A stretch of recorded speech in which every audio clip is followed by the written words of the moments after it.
Well, hello, everyone. Good morning. I think it's still good morning in most parts, or good afternoon. Welcome to the first of its kind enterprise mobility talk show organized by IBM, Leveraging Technology, and Streebo. I'm Elzira Zolo from Streebo, and with me I have a panel of mobile specialists who will be discussing, stories and experiences, learnings, and trends revolving around enterprise mobility. Here on the call we have Jim Canton, President of Leveraging Technologies, Phil Secchitelli, IBM MobileFirst Application Architect, and Usman Menon, MobileFirst Solutions Architect and co-founder of Streebo. So before we begin, please be aware that we have the call in listen-only mode, but you can always ask questions and answer your questions in the chat window at any time, and we'll address them at the end of the call. So let's begin our call and our talk show here with Usman. Usman, enterprise mobility is quite the buzzword these days. Can you tell us the opportunities that it has to offer? Right. We all live in now a connected world, right? I don't want to beat on the bush to re-emphasize how, mobility is fundamentally changing. But here are at least some interesting numbers or data. I just pulled up a chart here I had on my machine. 10 billion devices, Alzira, by 2020, right?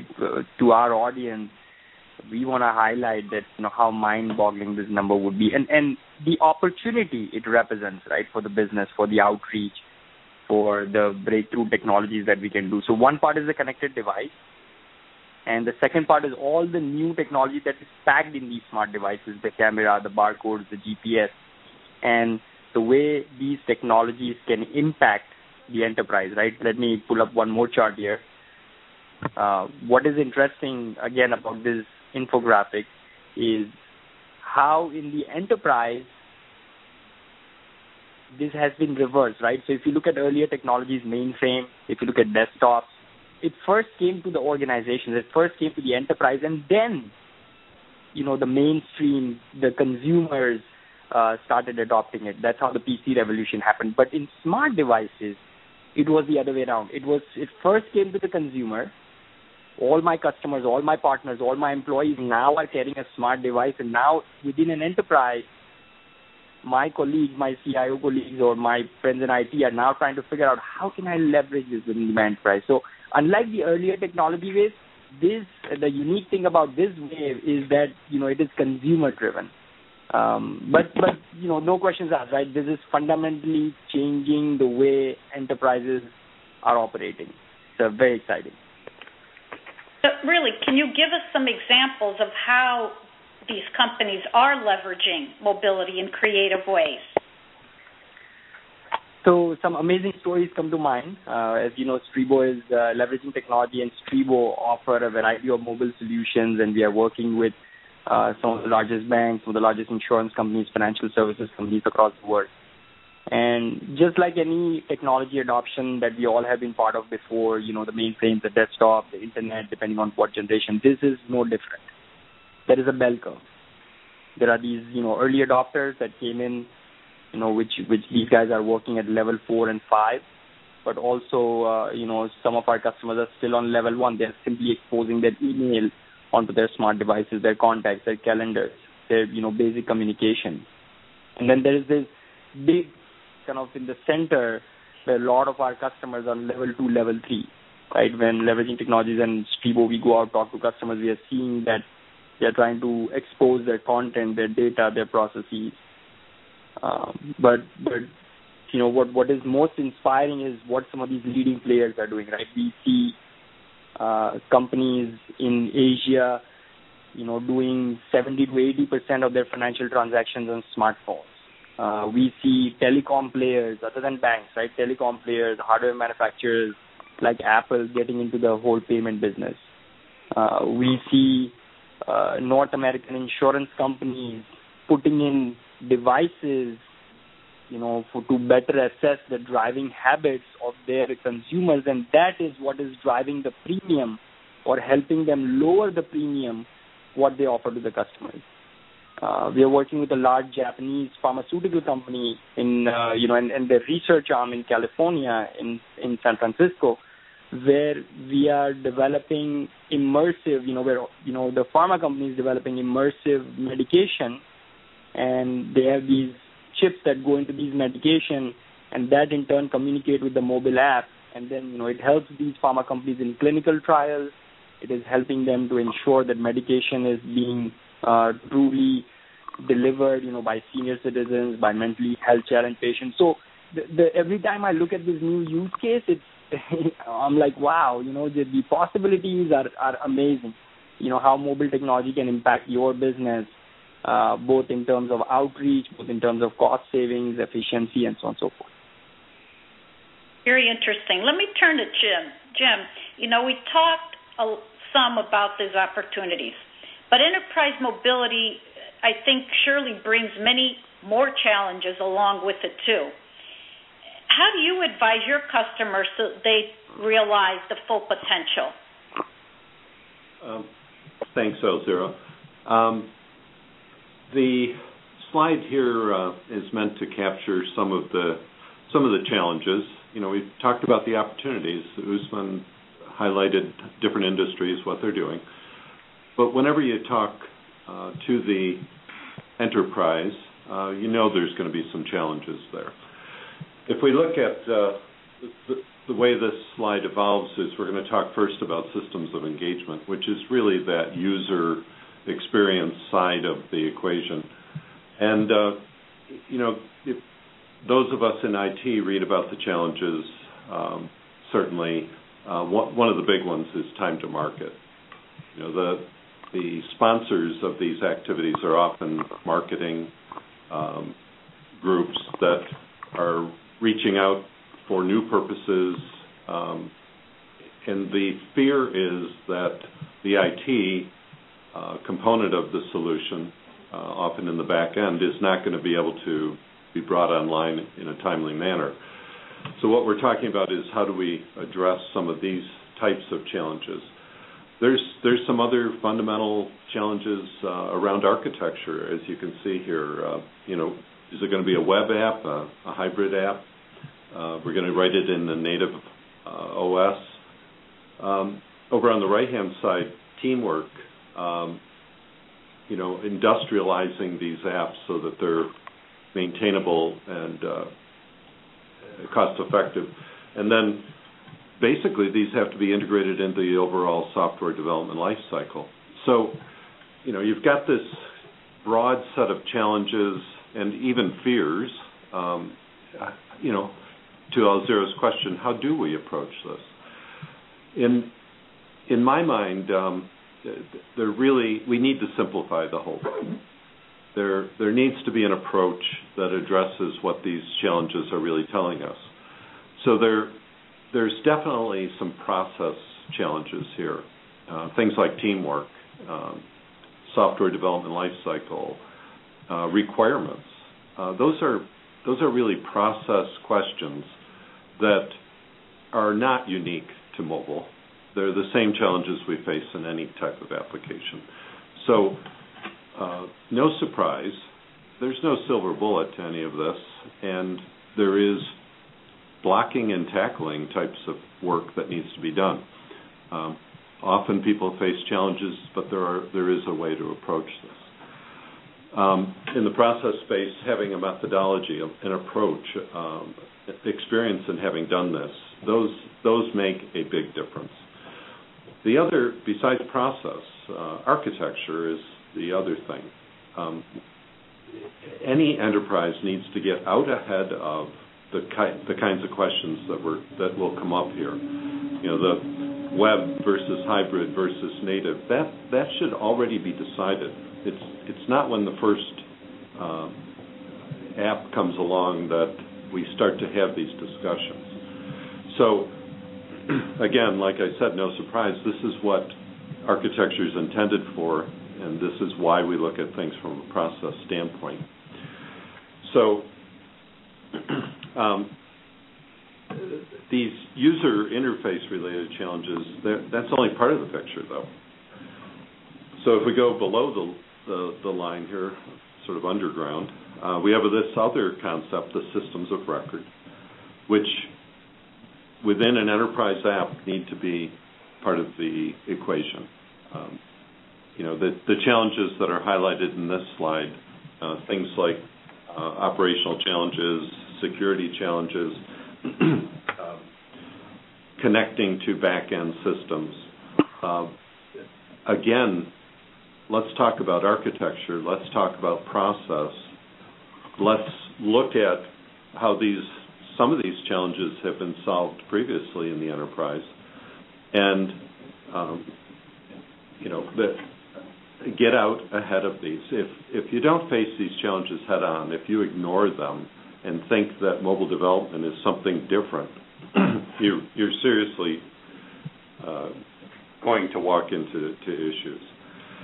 One of the one of the biggest opportunities, but also challenges here below the line, is the connectivity to back-end systems. So the rich apps that we want to do have a connectedness story that needs to be addressed. So back to Alzira's question, how do we approach that with people? We have what we call an integration framework that is meant to, again, simplify the discussion. Work that has been used before is proven, takes the discussion to a different starting point than if you don't have that framework. We find that that's extremely valuable in making this a much more efficient, much more robust solution. And again, we're really trying to address that fear about short time to market. So there isn't any way to skip this. You have to address it, these things head on.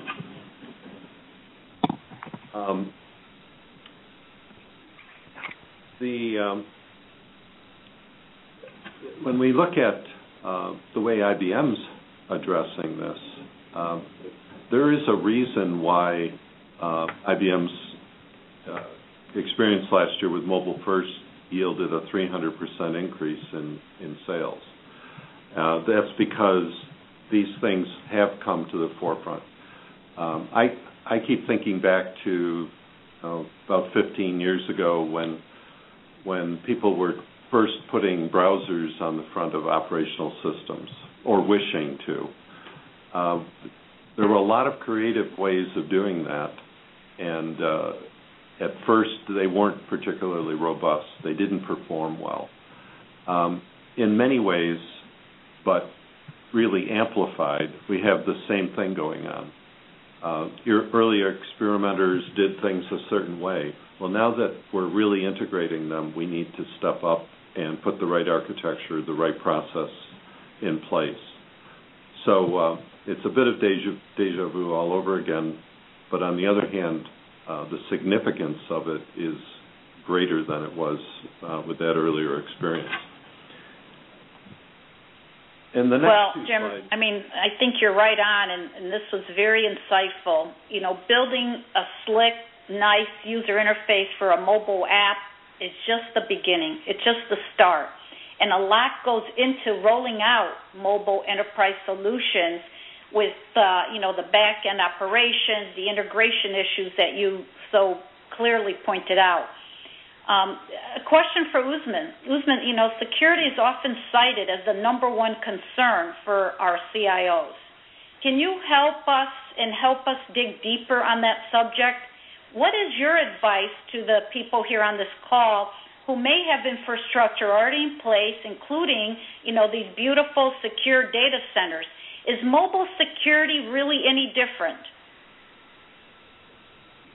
Right. So one big difference that we in enterprise are seeing is before, in the mainframe world, we used to access our system of records through green screens, or even in the desktop, the client-server architecture, or even in the browser world. Like Jim said, once we started putting browsers in front of our systems, it was still a thin client, and it was still on the desktops, which most of our employees would come into our office to access, or at least on the laptops. Once people start working from home, you have VPNs and such.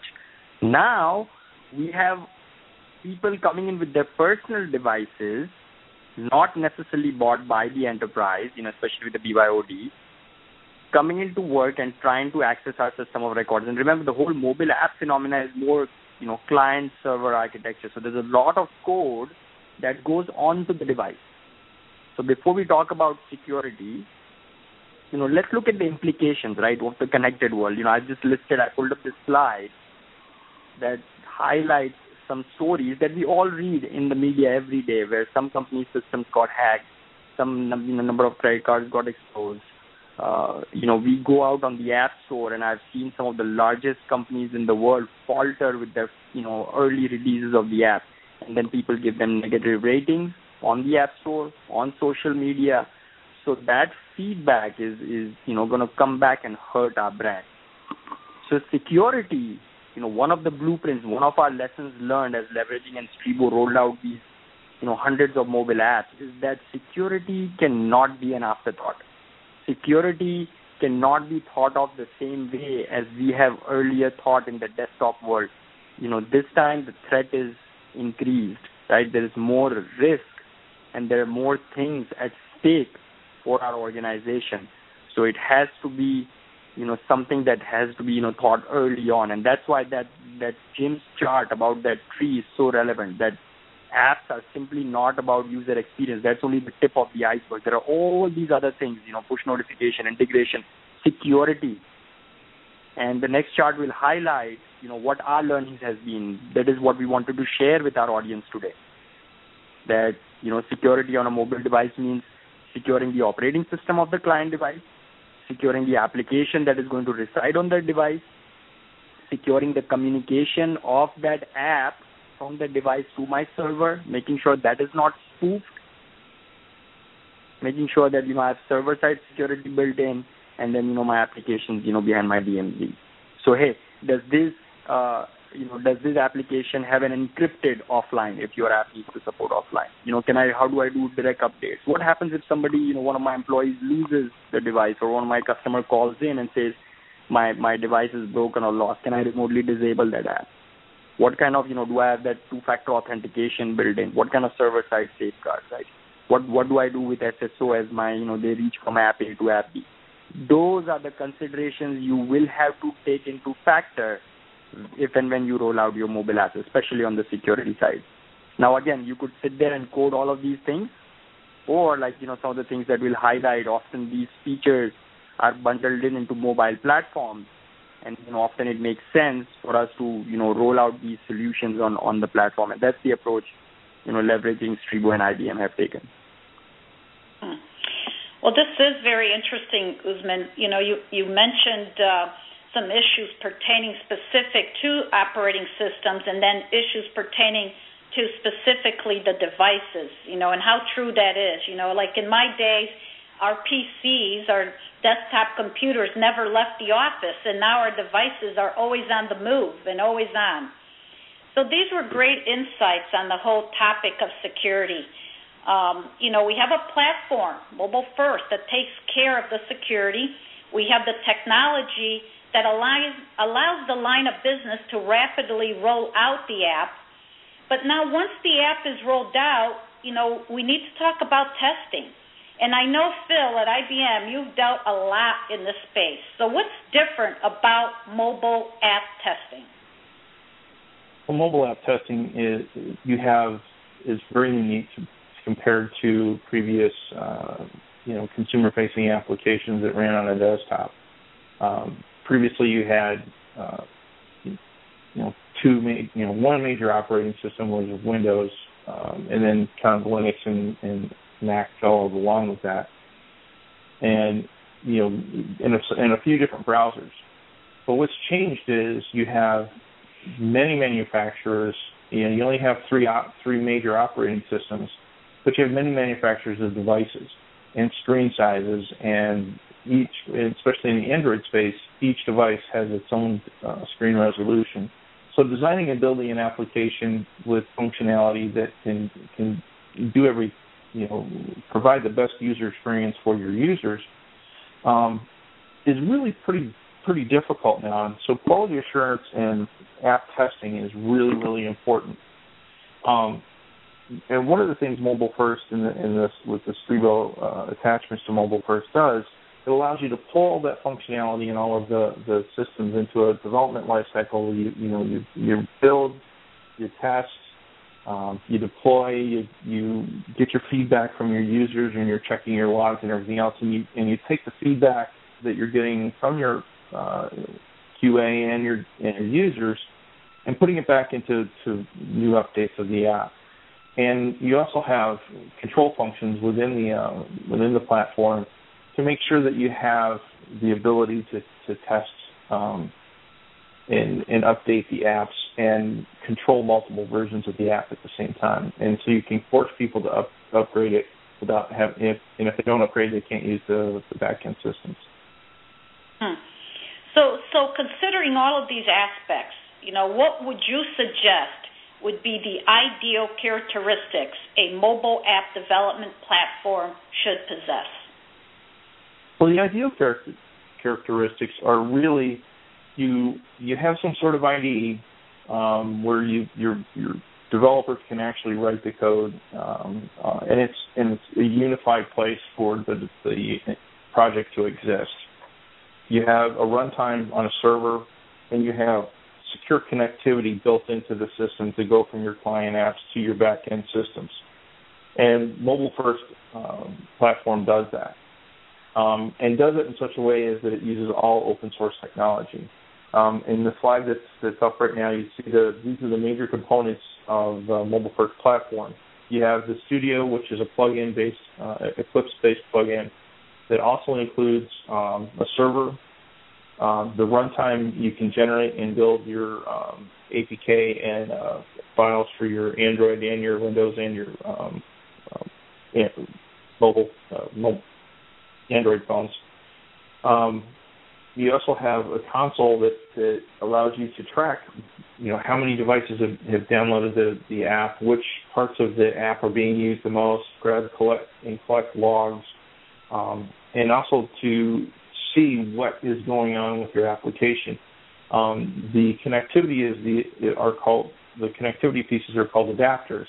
Well, with the console, you can see how fast the adapters are reacting and how things are going with the application. And then you have the application center where you can distribute the app without having to go through the major app stores. And what this allows you to do is, if you're, building an application for your enterprise users, your employee users, you can make updates and changes without having to wait especially for the iOS, without having to wait for approval from Apple. And that also adds a layer of privacy, because you really don't want an app that's totally designed to be an enterprise-based app for your employees to be out on the public app store. So, while there may be other solutions for private app dispersal out there, we're the only ones that do it all as one component.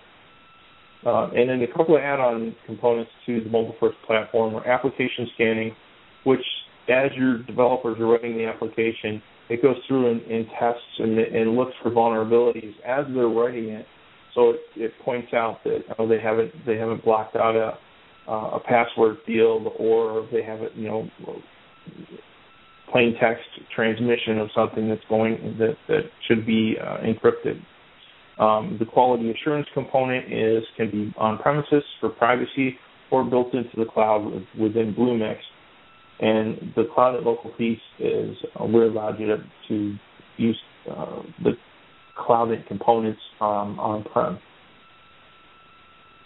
So your integrated lifecycle: develop, test, scan, and certify, deploy, manage and secure, integrate, and obtain insight into what the app is doing, and then you roll that all back into what you're doing. Because for the most part, applications are a continuous process. Build, update, find out the information that you need to find out what the new features you want to add or things you have to fix, and then deploy. Typically, when as consultant, when I've gone into companies and helped them with their mobile applications and what's going on with their, what they've built on their own without a platform, this slide typically is the infrastructure that's going on behind them. They have business logic that runs on the client instead of on the server.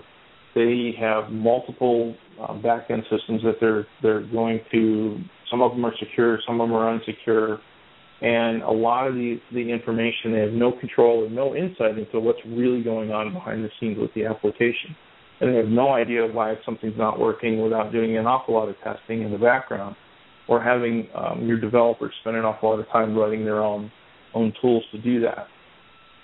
So what the MobileFirst platform does, it brings us into this coherent infrastructure that allows you to control not only the data, but control the access to the back-end systems, which devices are allowed, which versions of the application are allowed. And it also encrypts, it gives you a secure pipeline from the client to the server and then to your back-end systems of record. And it also allows you to do business logic on the server in JavaScript, not in any kind of, any web developer that's done any kind of JavaScript, HTML5, will be able to build and deploy hybrid apps with this system as well as native. And you only transmit the data that you need.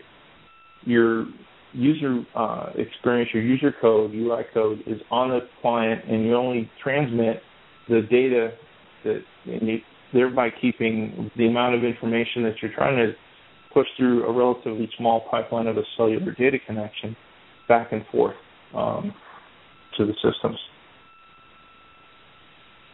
So this kind of a real quick overview of what the enterprise integration would look like for this for the MobileFirst platform is you have the mobile device with an application built on the MobileFirst SDK. Now it's not just hybrid, it's native as well. You can build native apps and use all the same have all the same functionality. You just have to, write your native code. There's a secure FIPS 140 compliant, 140-2 compliant SSL connection to the MobileFirst server, and then the MobileFirst server connects to all your back-end systems of record. And if you have a REST service that does XML or does some other type of thing, data transmission other than JSON, the conversion is automatically done on the back end. So this is really the overview of what the MobileFirst platform offers. It's a coherent way to build applications, and without specialized code or any kind of black boxes. And when you build with MobileFirst platform, you get the actual SDKs and develop and build in the IDEs that your developers are normally used to using. Jose? Yeah, well, clearly it is a very powerful and robust platform. And Phil, again, going back to the application testing topic, how is IBM helping customers in this area? Well, they're helping in this area by making it a lot easier to do mobile testing. You can have multiple devices hooked up to the internet. As long as they're connected to the internet and plugged in, you can do remote testing on all kinds of different devices. And it also, the MobileFirst platform is part of the being able to test hybrid apps. It comes with a testing environment that allows you to see what your hybrid application is going to look like on multiple different devices. It's a mobile browser simulator, and what it allows you to do is access features and functionality of the phone, and so you can test it with the phone with the battery low, or you can test the phone in certain locations, geolocations, or certain aspect ratio, of where the phone is. And we're building a lot of these functional capabilities into the MobileFirst platform, and it extends the Rational family of products, which, apart from the functional testing, we also, the quality assurance testing is really important, where you call your QA testers, if they find something wrong, all they have to do is shake the phone, it goes into lock mode, gives them a screen snap, and captures all of the relevant information of the phone, what the battery life was, where the latitude and longitude of where the phone was, and allows them to draw on the screen and send a note back to the developers. And it's all stored in a coherent database with a web dashboard that allows them to see what's going on and prioritize what needs to be fixed really quickly or what is kind of we can put on the back burner. Okay. Did you want to show the next slide as well? Okay. So clearly, what MobileFirst platform does is it instead of having a separate project for each application and then a separate server systems, it brings the servers into one coherent platform. So you're able to better manage not only your projects, but better manage the people working on them. Mobile developers tend to be a transient lot, and so being able to have people come in and understand quickly what it is they're working with, be able to gives you a lot of flexibility in what your development is. Thank you. Yeah, no, this is really great. It's MobileFirst. We've heard about the ideal app development platform, building apps with robust security framework in mind, and then testing them to make them successful for all sorts of users and enterprises. But then how about launching and deploying them successfully, Usman? So for those of us who have been in rolling out applications and projects we all understand that anytime a new system, a new technology is introduced, we have to actively work on the change management aspect for it. So just, rolling out a great app which is well tested and everything, of course, is imperative. But if you think that you're going to just leave that app out there on the App Store or your internal enterprise App Store and hope that people will simply start downloading it and using it, then you might be in for a disappointment. One of our learnings as leveraging and, Streebo deploys a lot of these pre-built solutions or custom solutions at a lot of customers is organizations that make a conscious effort and investment in pushing these apps through the organization with your end user community will eventually come out to be more successful. And you will be able to go in and show measurable returns to your investment board to say not only were we able to successfully deploy this technology, but this technology has now been adopted inside the organization. And this involves both, at least what we do as leveraging in Streebo is we break this into pre-launch activities and post-launch activities. And as the app date or the go-live date gets closer, if you pull up the next slide, you will see specific tactical activities that our team does for our clients or in conjunction with our clients. We'll launch email campaigns. We'll put out banners out there on the portal or where these most of our employees or end user segment might be hanging out. We'll regularly conduct app audits once the app is live. We'll ensure that we might have put an end user guide, so in case somebody new comes in, we'll run end user training programs. We'll do the train the trainer programs where a few key line of businesses are trained on the application, and then in turn they run trainings for other people. Right, and then continuously take the feedback, implementation, keep an eye out on how people are rating our apps, what feedback they are giving us, and have that release build cycle. Remember, a product is, not just release, but then we have to, go in and continuously improve it. So those are the tactical activities that we do, during pre-launch, that is in the awareness and the acquisition phase, and then in the post-launch as, we ramp up on the user population. No, this is very good, Usman, and I really encourage our audience and folks attending today's call to take advantage of the Streebo and Leveraging Technology Launch and Adoption Program.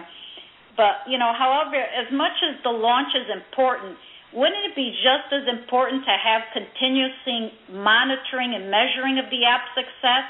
So can you go a little bit deeper on how MobileFirst helps us with this in-app analytics? True. I think you raised a great point, Alzira. Be it, my kids are, in school and, we do this continuous assessment, right? Whether it's our kids' education or, our apps that we are launching or any effort that we are doing within our organization. We all understand as business owners that unless we don't measure something, we cannot improve it, right? So mobile apps or launching, technology around mobile solutions is no different. At Leveraging and Streebo, we recognize that, and that's why in each of our solutions, we have analytics inbuilt. And part of the inbuilt analytics come really from the MobileFirst program, right? So things like and there are two kind of analytics we are talking about. The IT analytics, what my technology friends would be interested in, how many different operating systems people are accessing from, how many downloads do I have, what are my, concurrent sessions that I'm taking, are people having trouble logging in, am I getting technical tickets, right? And then there are these business analytics where what kind of customer segment is really hitting me? Am I really achieving the KPIs that I had actually set out this mobile app for? Am I really getting new leads? Am I getting, customer conversion? Is my call center volume really going down? So measuring, continuously the traffic, segmenting it in a way where it eventually ties to the KPI of the organization that is funding it and driving this app. And that's what we do even as a service for our organization. So again, whether you choose to work with Leveraging and Streebo and, choose the IBM platform or were to choose another platform, another technology, these are the things you have to look out for. Any vendor you are talking to, you want to ask them these questions. Questions about earlier what we highlighted as security, questions about, cross-platform, questions about, hey, do you have automated testing? And then do you have inbuilt analytics? So what are you doing for measuring the performance of my app? Right? These are, again, what we have pulled up on this slide deck are sample reports that Leveraging and Streebo pull out either on a monthly basis or a fortnightly basis, depending on the contract with our client. And not only will we show them the report, but we'll give them insights. What does this report really mean? So you see the bulleted points below. Oh, by the way, there is a percentage decrease in the new visits on our app. And then based on these insights, what are the actions that the business might have to do or the IT might have to do? So we take our customer all the way there. Hey, we are looking at your traffic, we are monitoring it, and by the way, to continually improve our product, to continually improve our offering, these are the things we have to do. That maybe that button that we have put on the right-hand side, the color scheming on that needs to be changed. We are not getting the call to action. People are not clicking there long enough. Look, we have seen a sudden spike in traffic from the Windows platform. Maybe we need to optimize our app for the Windows platform. Allows us to triage to the functionality and optimize our investment, what we make. And then the product is a continuous release, right? So 1.1, 1.12. And then we have seen that companies that do that, do make effort in app launch adoption, and then measure it, are the ones that eventually see a tremendous ROI in their app. Very good insights, Usman. Excellent. Mobility is all great and has a lot to offer to our customers across all industries. But, then for those customers who may be cost sensitive and don't want to make a huge investment up front, Usman, do we have something for them here? And can you tell us about our apps on the cloud model? Sure. So what Leveraging and Streebo has managed to do is we have created a whole range of pre-built solutions, right? Solutions that are vertical specific for banking, for insurance, for retail. And then there are certain applications that are cross-industry, applications like field sales, field service. And a lot of these solutions are pre-built on the IBM MobileFirst platform, and hence our solutions already are, secure. They already have automated testing built in. They have analytics built in. These are all the things that you have to look out for as you guys adopt mobile technology. Now, we make these solutions available to our customers. Both, they could choose to buy the solution, and when the customer chooses to buy the solution, maintenance support is included in the solution cost. We'll do the analytics, we'll help them, grow the solution, we'll do knowledge transfer and enable their IT department to be able to write mobile apps, manage them, enhance them, maintain them moving forward. Alternatively, some of our customers can also choose to, bring these apps in as a service, as a lease option. There's a minimum 3-month contract that Leveraging and Streebo will look for, and one could choose, and then you could just pay like on a month-to-month basis. Right, and what this allows a lot of organizations to do is when they're unsure whether this mobile technology will take off or will they see enough, traction, They try these out as a service. It's very similar to now the cloud offerings that are available, right? Where, whether be it your email, whether it be it your intranet, it's more of a SaaS offering. So these apps, mobile apps that can be customized, leveraging and Streebo will customize the apps for our customers, will wire it up with their backend. So we'll, not only help the customer roll out, but then the customer could just pay for it, just for the support and maintenance on a monthly basis. Then that lease can also be converted into a buy at a later point, right? So there's a lot of flexibility on how this technology can now be brought in, tried within an organization, and if the organization sees continual value, they can continue to rent the app or they can convert that lease into buy. So we encourage our customers to take a look at this option and bring forward use cases that you might be thinking about to see if we can, team up and effectively roll something out. Very good. No, thank you very much for this, all these valuable insights, Jim, Phil, and Usman. Before I tell the audience about an exciting offer that we have, if anyone has any questions, please enter them in the chat room or in the chat window. Also, the lines are open, and as you are thinking about any questions, I'd like to conclude by telling you about an exciting program called the Mobile Report Card offered by Leveraging Technology and Streebo. Basically, what we'll do is we'll provide you with a complimentary, personalized assessment of your mobile engagements and answer questions such as whether your mobile plan is tight enough or whether you have addressed the risks your organization may be exposed to.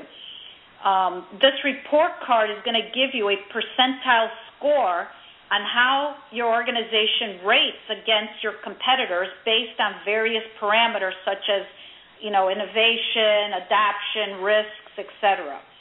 So the future state roadmap we deliver to you can help you as you build out your enterprise mobility strategy and execute against it with these yardsticks for measuring performance and avoiding those risks that, we have been talking about here throughout the session. So you can sign up for this complimentary assessment through one of the channels that's listed here on the screen, either email or website or the phone. And also, Leveraging Technologies will be mailing you the information as well. So with that, does anyone have any questions for the speakers? Anything you want to discuss further or answer, have our panel answer for you? Please just, I think the lines are open, or you can use the chat room. Yeah, the lines are open, and the chat is the icon up at the top left that looks like a newspaper, and down at the bottom there's a little chat window you can click into. Thank you. Okay. All right, I guess with that then, if there are no questions, like all good things, they come to an end. So does this talk show. I hope that you've enjoyed it. Be on the lookout for an invitation for future in the next episode of the Mobile Talk Show, where you'll learn about enterprise mobile apps, new features, and our newest technologies and trends and updates in the enterprise mobile world. With that, thank you very much for joining, and remember, be mobile, be first. This ends the call.